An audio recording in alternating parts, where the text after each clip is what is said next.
Namaku Deva, mahasiswa semester akhir pada salah satu perguruan tinggi swasta yang ada di Yogyakarta, yang saat ini sedang menyusun skripsi.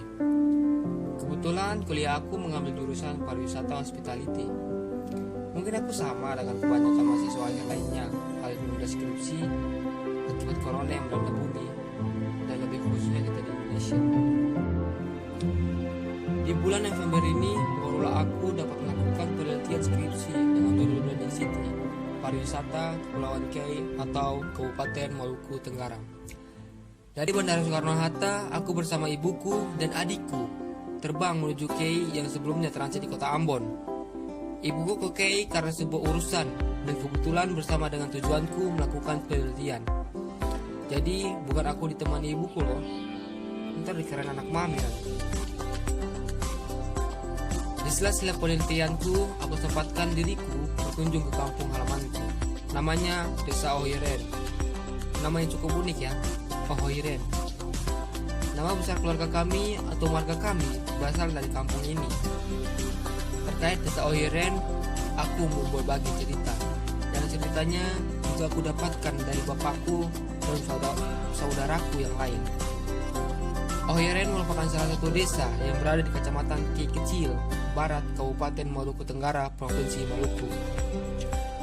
Untuk menuju ke sini dibutuhkan waktu kurang lebih 2 jam menggunakan kendaraan roda 4. Menurut bahasa daerah Kei, kalau kata Ohiren itu ada artinya loh.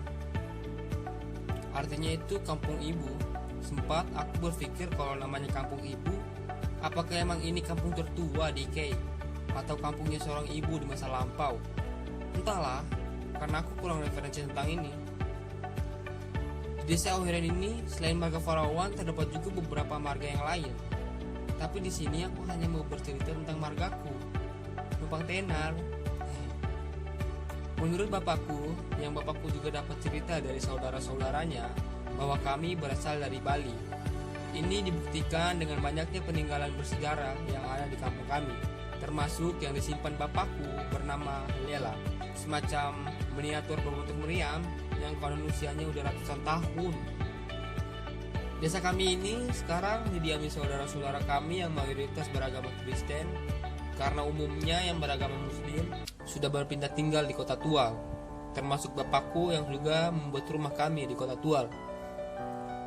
Mayoritas mata pencarian saudara-saudara kami di Desa Ohiren ini berkebun dan nelayan, karena letak desanya di pesisir dan di belakang desanya penuh dengan hutan.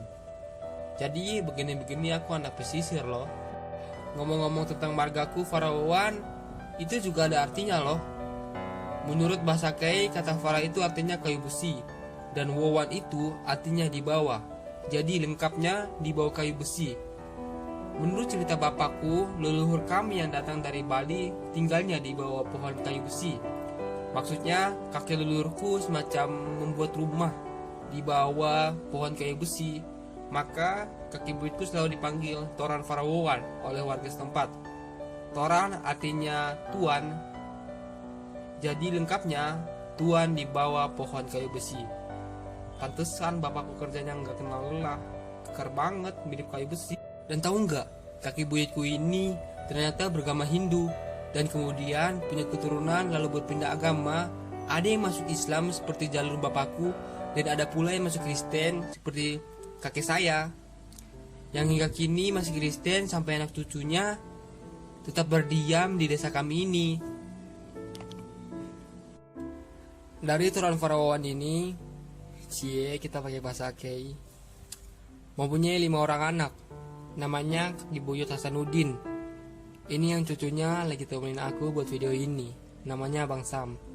Kemudian anak kedua dari Toran Farawan yaitu Kakek Buyut Badarudin. Kalau yang ini kakek buyut aku, alias kakeknya bapakku. Lalu kakek buyut Amiruddin. Kakek buyut ini yang pertama kali naik haji dari keluarga kami. Setelah itu anak Toran Farawan berikutnya kakek buyut Rumie. Namanya Hindu banget ya, Rumie. Kalau kakek buyut ini tetap Hindu dan anak cucunya kemudian ada yang masuk Islam dan juga masuk Kristen. Dan yang terakhir ada nenek buyutku, namanya Watmol. Nenek buyutku ini adalah perempuan Hindu, anak cucunya Kristen. Keluarga kami yang Kristen ini masih setia menjaga kampung tercinta kami. Kata bapakku kepada keluarga kami yang Kristen harus tetap tinggal di kampung kami ini, menjaga tanah leluhur, kebun, dan lain-lain. Harus tetap lestari sampai kapanpun, apalagi ada banyak makam kakek buyut di kampung ini. Kayaknya Bapak punya rencana ke depan di kampung ini. Entahlah, rahasia orang tua. Oke, sedikit kisah tentang kami.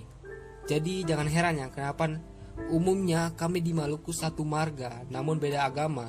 Itu karena ceritanya nyaris sama dengan cerita keluarga besar kami.